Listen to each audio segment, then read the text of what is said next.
Okay, I think 11:02 हो चुके हैं और हम लोगों को क्लास स्टार्ट करनी चाहिए।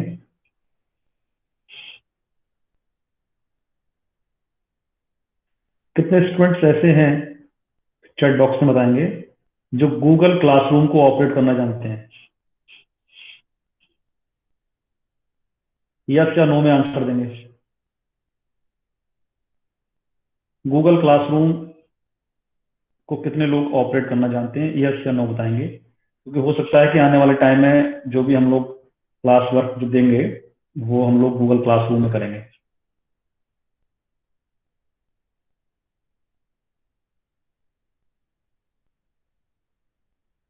ओके,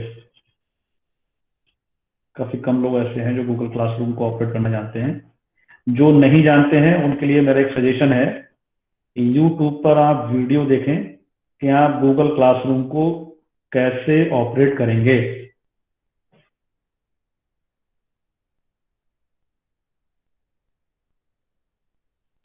जो लोग जानते हैं वो क्या करेंगे, वो अपना ईमेल एड्रेस अपने नाम के साथ मुझे व्हाट्सएप करेंगे, जिससे कि मैं अपने क्लासरूम में मैं उनको ऐड कर दूंगा और हम लोग फर्दर जो भी वर्क होगा वो in the form of PDF हम लोग डिस्कस करेंगे। कि अभी किसी ने पूछा था कि फाइल देखेंगे, तो हम वहीं से आपका असेसमेंट करेंगे कि आपने जो फाइल बनाई है, और जल्दी हो सकता है मोस्ट प्रॉब्ली इस मंथ के लास्ट तक हम लोग फिजिकली क्लास में अपीयर हो जाएंगे। तब चीज़ें आसान हो जाएंगी, लेकिन फिर भी क्लासरूम को हम जरूर ऑपरेट करेंगे। गूगल क्लासरूम के साथ जरूर हम लोग जो है वो यूज टू रहेंगे। कौन पूछ रहा था कि ये फाइल किसी को दिखानी थी?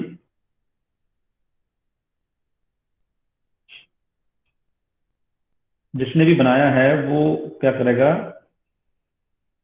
क्लासरूम में पहले अपने आप को एनरोल कराएगा मेरी, और क्लासरूम में एनरोल कराने के बाद हम उनकी फाइल को देखेंगे पीडीएफ की फॉर्म में कि वो बनाया है, उन्होंने सही बनाया है, काम सही किया है क्या नहीं किया है। Okay, let start.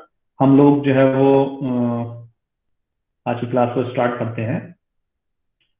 Last term पर हमने जो बात करी थी वो मैं आपको दो पेपर्स के बारे में बता चुका था, उनका सिलेबस बता चुका था। और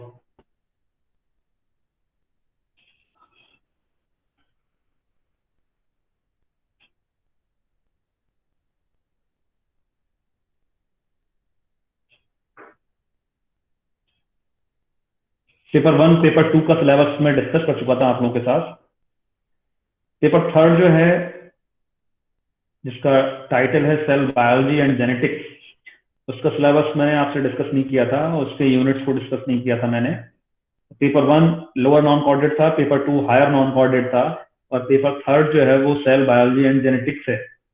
ज्यादातर पार्ट आपका इसका 11 12 का आप लोगों ने स्टडी किया होगा, ज्यादातर स्टडी करा हुआ होगा। कुछ चीजें जो है वो हम लोग डिस्कस करेंगे।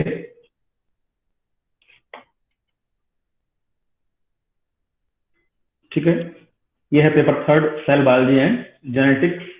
आपको स्क्रीन पर दिख रहा होगा सबको कि 4 यूनिट्स हैं इसकी, unit one, unit two, unit third and unit fourth. Unit one and unit two जो है वो सेल बायोलॉजी को कवर कर रही है, और यूनिट थर्ड एंड फोर्थ जो है वो जेनेटिक्स को कवर कर रही है। यानी कि 2 यूनिट सेल बायोलॉजी की हैं और 2 यूनिट किसकी हैं, जेनेटिक्स की हैं। यूनिट वन में हमें सेल का स्ट्रक्चर और उसका फंक्शन पढ़ना है। सेल इन द सेंस यहाँ पर हम जो पढ़ेंगे वो जो सेल होगी वो एनिमल सेल होगी। उस एनिमल सेल को हम लोग पढ़ेंगे,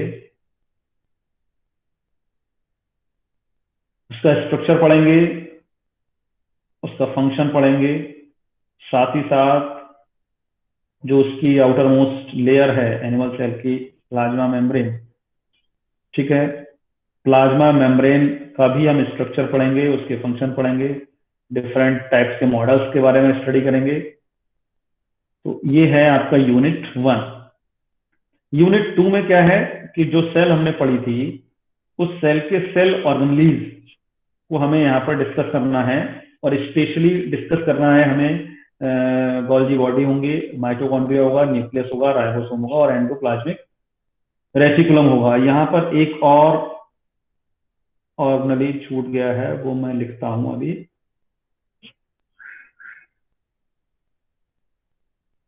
न्यूक्लियस, राइबोसोम और हमें यहाँ पर लाइसोसोम भी पढ़ना है। तो गोल्गी बॉडीज पढ़ने हैं, माइटोकॉन्ड्रिया पढ़ना है, न्यूक्लियस पढ़ना है, राइबोसोम पढ़ना है, लाइसोसोम एंड एंडोप्लाज्मिक रेटिकुलम। इतनी चीजों को हमें, जो सेल के ऑर्गेनेलीज हैं, इनको स्टडी करना है, इनका स्ट्रक्चर पढ़ना है, इनका फंक्शन पढ़ना है। ओके, और ये हुआ हमारा unit number 2। Means unit 1 and unit 2 का जो पार्ट है वो बेसिकली टिपिकल सेल बायोलॉजी को कवर करेगा। उसके बाद जो यूनिट 3 आता है, उस यूनिट 3 में हम क्या पढ़ेंगे, हम जेनेटिक्स को स्टडी करेंगे, और जेनेटिक्स में हम क्रोमोसोम के स्ट्रक्चर को पढ़ेंगे, टाइप्स ऑफ क्रोमोसोम्स पढ़ेंगे, क्रोमोसोम का फंक्शन पढ़ेंगे, डीएनए का वॉटसन एंड क्रिक मॉडल पढ़ेंगे, सेल डिवीजन पढ़ेंगे। सेल डिवीजन में हम both mitosis and meiosis cell division को स्टडी करेंगे, मेंडल्स के प्रिंसिपल्स को स्टडी करेंगे, मेंडल्स लॉ स्टडी करेंगे। ठीक है, ज्यादातर चीजें आपकी 12th की पढ़ी हुई हैं, कोई ऐसी बात खास नहीं है इस पेपर में जो आपने 12th में ना पढ़ी हो। थोड़ा सा उसको एलेबोरेट किया गया होगा यहाँ पे बस बेसिकली, और कैसे आपको प्रेजेंट करना है एग्जामिनेशन में 12th और ग्रेजुएशन में, बस थोड़ा सा फर्क रहेगा यहाँ पर। तो मेंडल्स के जो प्रिंसिपल है, मेंडल्स लॉ जो है, उनको हमें स्टडी करना है। मल्टीपल एलील्स क्या होते हैं, उनके एग्जांपल्स क्या हैं, ठीक है। और मल्टीपल एलील्स में स्पेशली हम जो रेफर कर रहे हैं वो हम पढ़ेंगे यहाँ पे ब्लड ग्रुप, ठीक है, लिंकेज पढ़ेंगे, साथ ही साथ क्रॉसिंग ओवर पढ़ेंगे, इंट्रोडक्शन ऑफ जीन्स पढ़ेंगे। ये है आपकी यूनिट 3, राइट। यूनिट 4 जो है वो ह्यूमन जेनेटिक्स कवर करेगी बेसिकली, और यहाँ पर हम क्या पढ़ रहे हैं, देखिए पहला टॉपिक होगा सेक्स डिटर्मिनेशन। सेक्स को determine, how to determine the sex, male और फीमेल। तो डिफरेंट मेथड्स हैं, डिफरेंट टाइप्स हैं इसके, इनको डिटरमाइन करने के तरीके, उन डिटर्मिनेशन के मेथड्स को हम लोग स्टडी करेंगे। फिर सेक्स का डिफरेंशिएशन कैसे होता है, ये बनने वाला जो एम्ब्रियो है वो मेल होगा या फीमेल होगा, हाउ टू डिफरेंशिएशन, यानी कि बहुत सारी प्रोसेस होती है इसमें। इसमें हम लोग सेक्स को डिफरेंशिएशन का स्टफ पढ़ेंगे, ठीक है। कुछ जेनेटिक डिसऑर्डर्स पढ़ेंगे, यानी कि जेनेटिक डिजीजेस पढ़ेंगे, ऐसे डिजीजेस जो क्या हो रही हैं, जो इनहेरिट होती हैं from one generation to next generation, जिनको हम जेनेटिक डिजीजेस बोलते हैं। उन जेनेटिक डिजीज को स्टडी किया जाएगा। कुछ कैरेक्टर्स जो ऐसे होते हैं जो कि सेक्स लिंक्ड होते हैं, उन सेक्स लिंक्ड कैरेक्टर्स को पढ़ना है, और साथ ही साथ उनकी इनहेरिटेंस को भी पढ़ा जाएगा, राइट। और इस यूनिट का जो सबसे लास्ट टॉपिक है वो है आपका क्रोमोसोमल एवेरिएशन। तो उस क्रोमोसोमल एवेरिएशन को हम लोग स्टडी करेंगे, okay.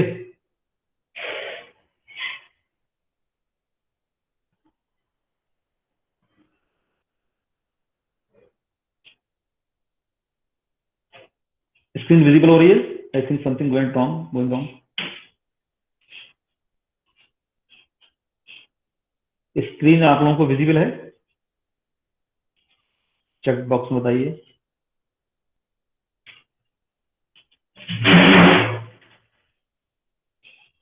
Okay, thank you.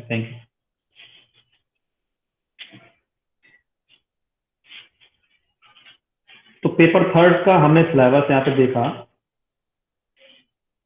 Cell biology and genetics का 4 यूनिट्स थी, 4 यूनिट्स को मैंने बता दिया। और जब हम पेपर वाइज जब हम लोग कंटिन्यू करेंगे तब हम इस पेपर को भी डिस्कस करेंगे कि क्या क्या पढ़ना है। सबसे इंटरेस्टिंग पेपर है और स्कोरिंग पेपर होगा ये यानी कि मैक्सिमम मार्क्स जो आप स्कोर कर सकते हैं वो इस पेपर में होंगे, क्योंकि ज्यादातर चीजें आपकी 12th की पढ़ी हुई होंगी, और उनको थोड़ा सा एग्जीक्यूट करना है बस, कि कैसे हमें जो है वो उसको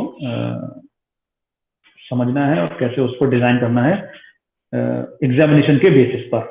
ओके, तो अब थोड़ा सा आगे बढ़ते हैं हम इससे।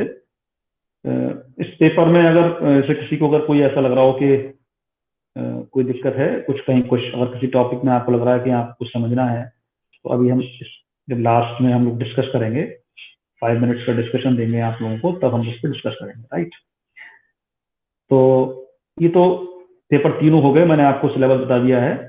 और हम बात कर रहे थे पेपर 1 की, हम लोग इस समय स्टडी कर रहे हैं, और पेपर 1 में भी हम लोग प्रोटोजोन्स को स्टडी कर रहे हैं। प्रोटोजोन्स का मैंने क्लासिफिकेशन आपको लास्ट टाइम पे बताया था, उनके जनरल कैरेक्टरिस्टिक्स बताए थे, क्लासिफिकेशन बताया था। और क्लासिफिकेशन के बाद जो पहला एनिमल मैंने आपके सिलेबस में बताया था कि पहला एनिमल है आपका यूग्लिना।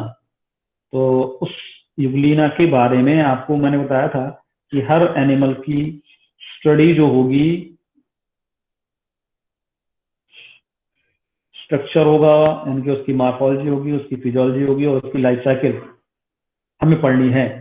ओके, तो पहला एनिमल नाम है इसका यूग्लिना।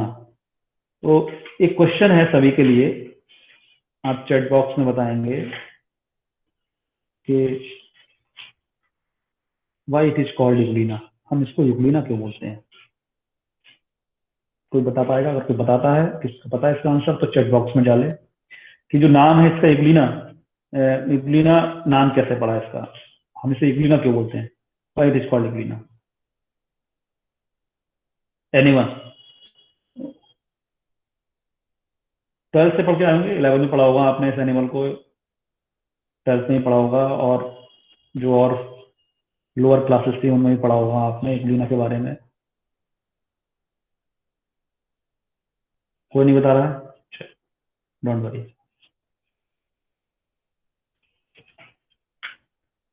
देखिए आपको एक यहाँ पे पिक्चर दिख रही है, ठीक है, ये यूग्लिना की पिक्चर है, उसका ये डायग्राम है।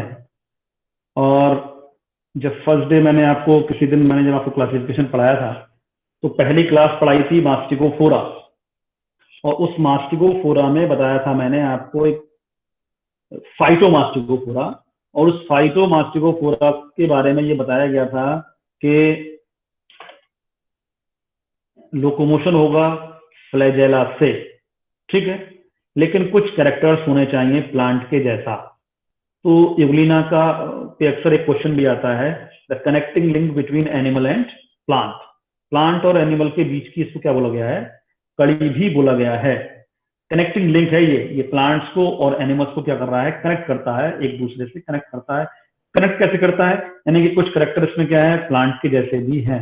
और सबसे इंपॉर्टेंट करेक्टर जो है, देखिए यहाँ पर आपके इस फोटो में, इस पिक्चर में दिख रहा है, पॉलीसेकेराइड्स स्टोर्ड बाई फोटोसिंथेसिस। ये सबसे पिक्यूलियर करेक्टर है इस एनिमल का। नॉर्मली जो फोटोसिंथेसिस होती है वो कौन करता है, वो प्लांट्स करते हैं, लेकिन चूंकि एक एनिमल है ये, और ये एनिमल भी उस एक्टिविटी को परफॉर्म कर रहा है जो कौन करता है, जो प्लांट्स करते हैं बेसिकली। तो प्लांट्स का कैरेक्टर कौन सा आ गया इसमें, फोटोसिंथेसिस हो रही है। और एनिमल का सबसे इंपॉर्टेंट पिक्यूलियर करेक्टर क्या है कि ये लोकोमोशन कर रहा है, ठीक। तो दो करेक्टर हैं, ये यहाँ पे देखिए स्पेलिंग ये गलत लिखी हुई है, ये फ्लैजेलम होगा, ठीक है, यहाँ पर ये मिसप्रिंट है, फ्लैजेलम है, इसमें एक लॉन्ग फ्लैजेलम है, उस फ्लैजेला की सहायता से क्या करेगा, ये मूवमेंट करता है।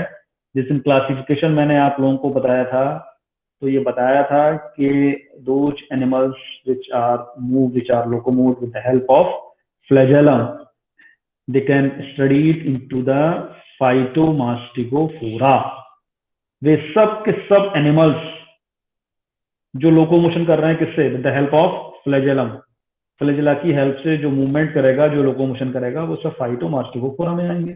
और ये जो यूग्लिना है, ये फाइटोमास्टिकोफोरा का ही क्या है, एनिमल है, राइट। तो फाइटोमास्टिकोफोरा का ये एनिमल है, और प्लांट के ऐसे करेक्टर हैं, इसलिए हमने इसे क्या बोला, एनिमल और प्लांट के बीच की क्या कर दिया, इसे हमने इसे कनेक्टिंग लिंक बोल दिया।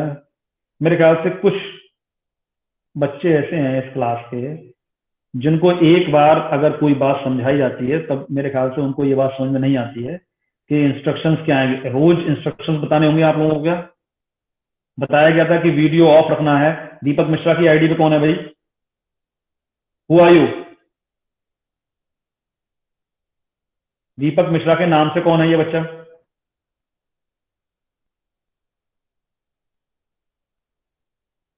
वीडियो ऑफ करो, अदरवाइज आपको क्लास से रिमूव कर दिया जाएगा। जो भी स्टूडेंट अपना ऑडियो और video screen share, yes, remove it.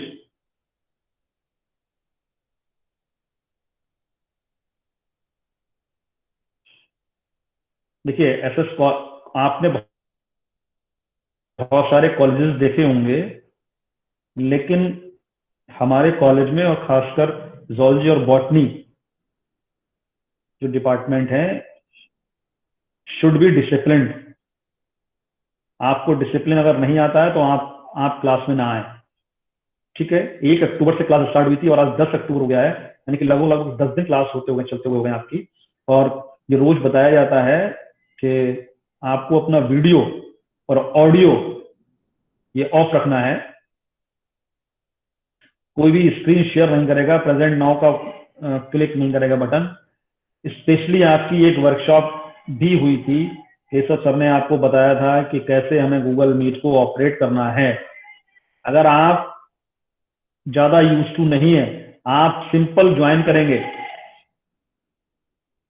Join करते ही आपके सामने स्क्रीन पे 2 ऑप्शन आते हैं, एक तरफ माइक बना होता है, एक तरफ वीडियो का सिंबल बना होता है। उन दोनों को आपको ऑफ कर देना है। So simple. इसके बाद आपको अपने फोन पर कुछ भी नहीं करना है। गौरव वर्मा, क्या तुम्हें हिंदी समझ में नहीं आती है? गौरव वर्मा को रिमूव कर दो भाई। गौरव वर्मा को भी रिमूव, गौरव वर्मा की आईडी पे जो भी स्टूडेंट है इसको भी रिमूव कर दीजिए। बार बार आपको ये बताया जाता है कि आपको वीडियो अपना ऑफ रखना है, ऑडियो ऑन ऑफ रखना है। आप क्लास को डिस्टर्ब करते हैं, जो क्लास का फ्लो होता है वो डिस्टर्ब हो जाता है।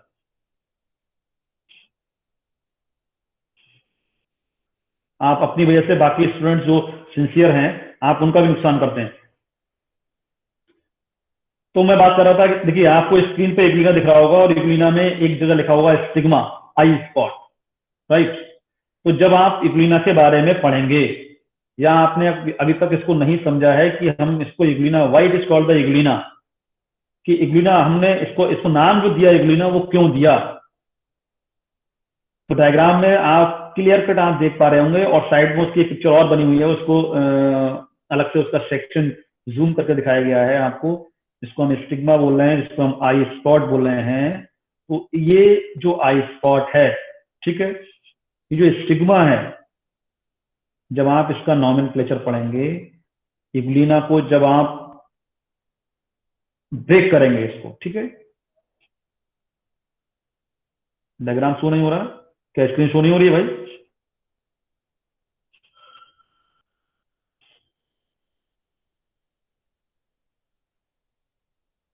स्क्रीन नहीं दिख रही मेरी क्या?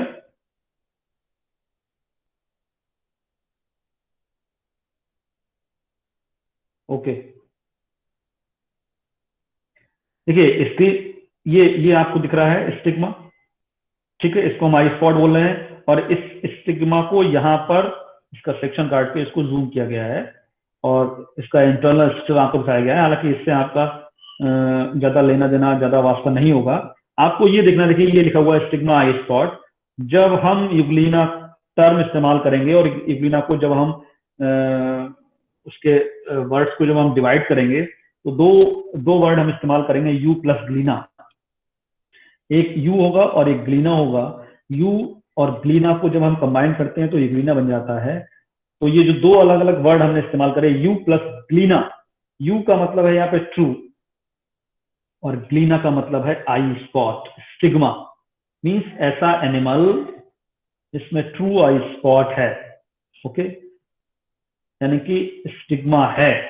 इस वजह से इसका नाम पड़ा है क्या? Euglena, right. प्रोटोजोन में एक और करेक्टर मैंने बताया था कि इसमें देखिए कुछ प्रोटोजोन्स में सिंगल न्यूक्लियस होता है, कुछ प्रोटोजोन्स जो हम पढ़ेंगे उनमें दो न्यूक्लियस भी होंगे, यानी कि डबल न्यूक्लियस भी होगा और सिंगल न्यूक्लियस भी होगा। ओके, यहां पर देखिए सिंगल एक न्यूक्लियस आपको दिख रहा होगा, लिखा हुआ है न्यूक्लियस, ये एक सिंगल न्यूक्लियस है।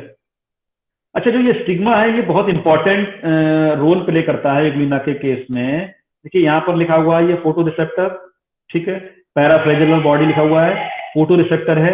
ये जो फोटो रिसेप्टर है ये क्या करता है, देखिए हमने कहा था कि प्लांट के जैसा करेक्टर है, वो क्या है, फोटोसिंथेसिस, ठीक है, यानी कि इसको लाइट चाहिए ही चाहिए। फोटोसिंथेसिस के लिए क्या चाहिए होता है, सनलाइट चाहिए होती है, लाइट चाहिए होती है। वो जो लाइट है वो लाइट को रिसेप्ट करने के लिए इस एनिमल के पास जो ऑर्गन है, जो सेंसरी ऑर्गन है, उसे हम फोटो रिसेप्टर बोल रहे हैं। और वो फोटो रिसेप्टर क्या है, ये स्टिग्मा जो है, स्टिग्मा के पास जो पैराफ्लेजेलर बॉडी है ये as a photoreceptor work करती है। ये क्या करती है, सनलाइट को रिसेप्ट करती है और हेल्प कराती है किसमें, फोटोसिंथेसिस में, जिससे कि ये जो एनिमल है ये क्या करता है, अपना फूड खुद बना लेता है। तो दो सबसे इंपॉर्टेंट बातें आई। पहली बात कि ये जो मूवमेंट हो रहा है इसमें वो फ्लैजेलम से हो रहा है, ठीक है, इसलिए ये मास्टिकोफोरा यानी कि स्पेशली फाइटोमास्टिकोफोरा का एनिमल हुआ।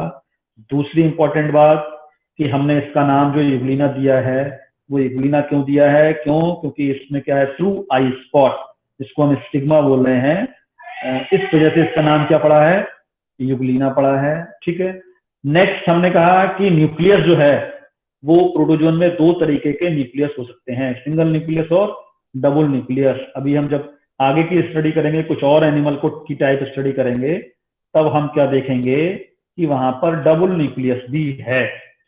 तो जो पहला टॉपिक है, यानी कि जब आप यूग्लिना पढ़ेंगे एनिमल, मैंने जब आपको सिलेबस डिस्क्राइब किया था, देखिए मैं फिर दिखा देता हूं आपको सिलेबस, जब मैंने बताया था तो मैंने उस सिलेबस में ये बताया था, ठीक है, देखिए पॉइंट लिखा हुआ है कि morphology, physiology and life history of different animals.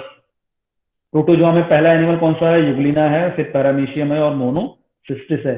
तो यानी कि यूग्लिना की सबसे पहले हमें क्या पढ़नी होगी, मार्फोलॉजी पढ़नी होगी। तो मैं जो तुम्हें आज बता रहा हूँ, जो डिस्कस कर रहा हूँ, वो क्या है, वो यही मार्फोलॉजी है। मार्फोलॉजी एक्सटर्नल स्ट्रक्चर, यानी कि जिसको हम ऐसे सारे के सारे फीचर्स, ऐसे के सारे सारे कैरेक्टरिस्टिक्स जो हम उसके स्ट्रक्चर से रिलेटेड पढ़ते हैं, वो सब किसमें आएंगे, उसकी मार्फोलॉजी में आएंगे। तो मार्फोलॉजी में हमने क्या पढ़ लिया, आज मैंने आपको बताया, एक लॉन्ग फ्लैजेलम है, ओके, स्टिग्मा है, एक न्यूक्लियस है, ठीक है, फोटोसिंथेसिस करने की वजह से कनेक्टिंग लिंक है। बहुत इंपॉर्टेंट क्वेश्चन है ये, अक्सर ऑब्जेक्टिव क्वेश्चन आ जाता है कि the connecting link between plants and animals, तो आपके पास आंसर होता है यूग्लिना, ठीक है। तो तीन चार पॉइंट जो है इसकी मार्फोलॉजी से रिलेटेड जो थे क्वेश्चन, जो पॉइंट्स थे वो मैंने आपको डिस्कस किए हैं। और भी सारे पॉइंट्स अभी और इसको डिस्कस करेंगे हम लोग। आज एलिमेंट्री बातें मैंने आपको यूग्लिना के बारे में बताई हैं कि आखिर यूग्लिना का नाम क्यों पड़ा, यूग्लिना मूवमेंट कैसे करता है, ठीक है, और कौन कौन से ऐसे स्ट्रक्चर्स हैं जो इस यूग्लिना में पाए जाते हैं। ओके, तो मेरे ख्याल से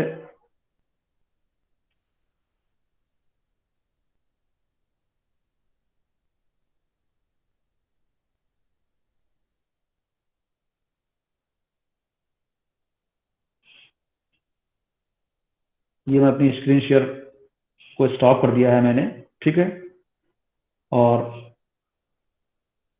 दो चीजें मैंने बताई हैं आप आज को, एक तो मैंने पेपर थर्ड का सिलेबस बताया और थोड़ी सी एलिमेंट्री बातें करी हम लोगों ने, एलिमेंट्री डिस्कशन करा हम लोगों ने किसके बारे में, यूग्लिना के बारे में। ओके, अब किसी को कोई भी क्वेरी करनी हो तो वो चैट बॉक्स में कर सकता है, या one by one mic on करके वो पहले अपना क्वेश्चन डालेगा चैट बॉक्स में, मैं जिसका नाम लूंगा, फिर वो अपना माइक ऑन करके पूछ सकता है।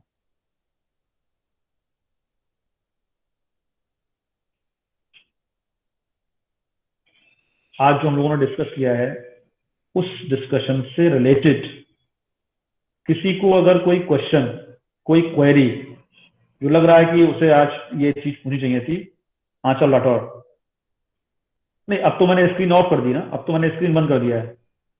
रागनी दीक्षित, वीडियो अपनी बंद करो। किसने कहा तुम्हें वीडियो ऑन करने के लिए? जब तक ना बोला जाए तब तक वीडियो ऑन मत करो अपनी।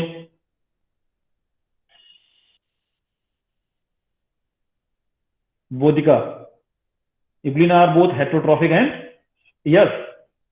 अगर सपोज दैट हम अभी आगे डिस्कस करेंगे जब हम इसका न्यूट्रिशन पढ़ेंगे, जब हम इसका न्यूट्रिशन पढ़ेंगे तब हम बताएंगे तुम्हें कि जिस समय ये एबल नहीं होता है, किसके लिए? सनलाइट इसको नहीं मिल रही होती है और अवेलेबिलिटी नहीं होती है लाइट की, तो फिर कैसे ये अपना फूड का फॉर्मेशन करेगा? तो अभी अभी हम बात कर रहे हैं किस पर? मैंने केवल आज बात करी है इसकी जनरल मॉर्फोलॉजी पर, जनरल स्ट्रक्चर पर। जैसे हम इसकी फिजियोलॉजी पर आएंगे तब हम डिस्कस करेंगे step by step. Okay Bodhika. Aditi Gupta, connecting link between plants and animals का आंसर क्या बोला था? प्लांट और एनिमल के कनेक्टिंग लिंक का आंसर मैंने बोला था कि यूग्लिना को हम एनिमल और प्लांट्स के बीच का कनेक्टिंग लिंक बोल रहे हैं। क्यों बोल रहे हैं? क्योंकि इसमें दो इंपॉर्टेंट करेक्टर हैं। एक एनिमल का करेक्टर अगर हम ले लें तो लोकोमोशन है, मूव कर रहा है from one place to another place. दूसरा प्लांट का कौन सा सबसे इंपॉर्टेंट करेक्टर है कि ये फोटोसिंथेसिस कर रहा है। So it is called the connecting link between plant and animal. Okay. Anuj Mishra, third paper में सेकेंड यूनिट के बारे में समझा दीजिए। सेकेंड पेपर, थर्ड पेपर की सेकेंड यूनिट। सेकेंड यूनिट में क्या था? देखिए सेकेंड यूनिट में आपको सेल ऑर्गेनेलीज पढ़ने हैं, यानी कि सेल के अंदर पाए जाने वाले क्या, जैसे कि फॉर एग्जांपल माइटोकॉन्ड्रिया है, उस माइटोकॉन्ड्रिया का आपको स्ट्रक्चर पढ़ना होगा और उसके फंक्शन पढ़ने होंगे। ऐसे ही राइबोसोम है, उस राइबोसोम का आपको क्या पढ़ना होगा? उसका स्ट्रक्चर पढ़ना होगा और उसके फंक्शन पढ़ने होंगे। ओके। तो ये सब चीजें पढ़नी है आपको किसमें? पेपर थर्ड में।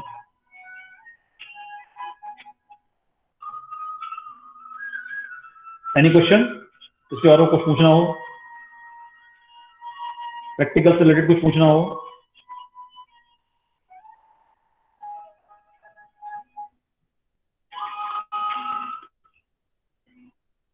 पूछना है किसी को कुछ और?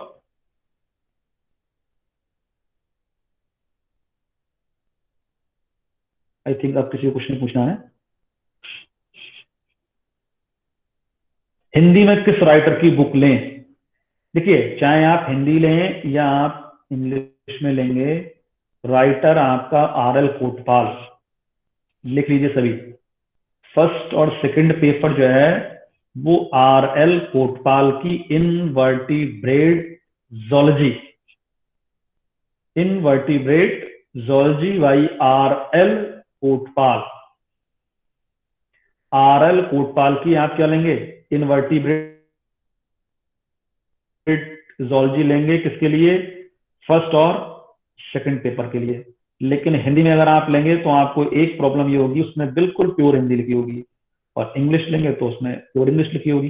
तो थोड़ा सा आपको मैनेज करना होगा, कि समझना होगा चीजों को। ओके।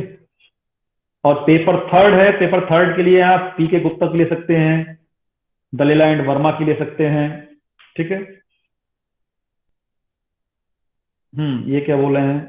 अंशु सिंह बोल रहे हैं sir practical file, sir practical file mix ले लें, मतलब फाइल नहीं, प्रैक्टिकल की बुक जो है वो आपको लेनी है एस एस लाल की। ठीक है, एस एस लाल की आपको लेनी है, रस्तोगी पब्लिकेशन की। तो मेरे ख्याल से वो हिंदी में नहीं आती है, वो आपको इंग्लिश में ही मिलेगी। अगर किसी और पब्लिकेशन की आपको लगता है कि इंग्लिश और हिंदी मिक्स्ड लैंग्वेज की कोई बुक मिल सकती है तो आप ले सकते हैं। वैसे सबसे बेस्ट बुक जो है, सबसे अच्छी किताब प्रैक्टिकल के लिए वो आपकी एस एस लाल की है, रस्तोगी पब्लिकेशन।